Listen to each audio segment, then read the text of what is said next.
Assalamu alaikum wa rahmatullahi ta'ala wa barakatuhu. Bibbe fulbe be funnange be hirnange be rewoy warko hatabe hakkunde do ala hen be goppuden en calmini en juurima en ñaganima leñol kala geno mojere sikiala ko radio modan radio Fouta TV jodi ngodo hennene en wadibu dande mayo lobbudu yurmende nden sangande kolli belimbe ebani andiranongo porcen hande non aduna e waylade wontin wadibu dande mayo sikiala ko sukabe modon wadananobe on kala saha jewte ngam jertinde findinde ko ben kadi garti kadi e modon hande ene heedi to karallagal Alassane Mamoudou Yero walla mbiyamo Kalidou Mamoudou ene huufi haalirde nde musidɗo mon ɓiyu mon gorko mori jaw beeli moodi wuro gande e gandal e koyluje saare Eliman Rinjaw e Mamoudou Eliman inna wiya Mamoudou Hammed Camara hande noon holko gaddanɗen rendo moni fof noon e miijo mum kala kadi neɗɗo e hakkille muɗum sikki ala en mbawa addidde ko weldi yimɓeɓe kala sikki ala en mbawa addidde ko metti yimɓeɓe kala kono noon ɓulnotoɗen ko hakkillaji meɗen mbiɗen gadduɗen ko jertinde holko gadduɗen hande ɗum noon joni kuccenen ko gadduɗen hande ko gadduɗen hande ko yidde hakkunde debbo e gorko oɗo suka gorko o naati hoɗorde omo wonde joom suudu makko debbo ndeysan wona denɗam huley miñel so jooɗima ha ɓooyi tan wiyamo Dede ko woni ko min yinma Dede ko woni ko min yinma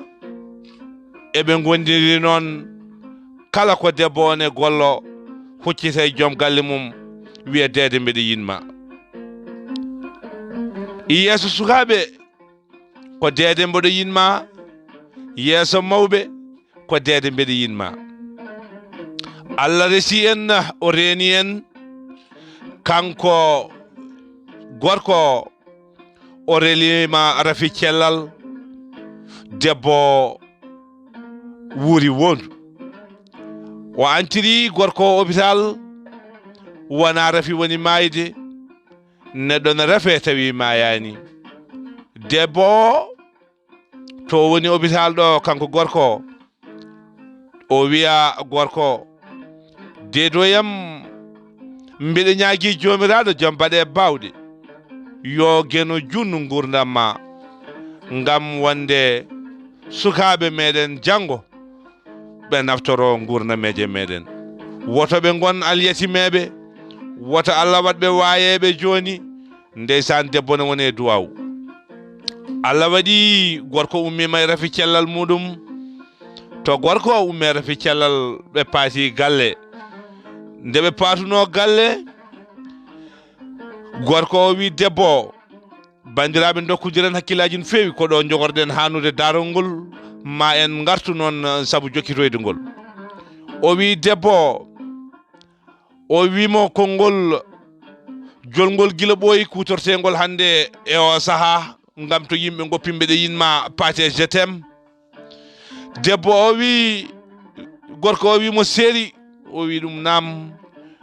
o wimo séeri je t'aime woni séeri mboɗo yinma debbo o wimo Dede wallahi mbeɗa andi aɗa yiɗimi cuɓiɗa kam koye hakkude yimɓe kala gadduɗa kam e galle ma gorko o wimo an hoorema ne gasa wonde calaniɗa yimɓe kala jaɓanɗa kam min ɗum noon gilli hakkude men wonko jinmi adandema ɗo joni o wi kanko gorko mi ñaagiima Allah aadi hakkunde amen ma Allah jaɓi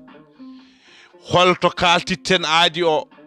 janngo so tawi en maayi en naati aljanna yiya en kaltude aadi o woto mi fergito e aadi he woto fergito e aadi he ɗum noon bandiraɓe hol aadi mo ɓeeɗo oɗo gorko e oɗo debbo hol aadi moɓe ngaadodiri ha janngo soɓe naato yi aljanna ɓe kalda e hol caɗele jogorɗe hebde o gorko caggal ndew aadi o aadi bandiraɓe koɗo radio men radio Fouta TV haaɗi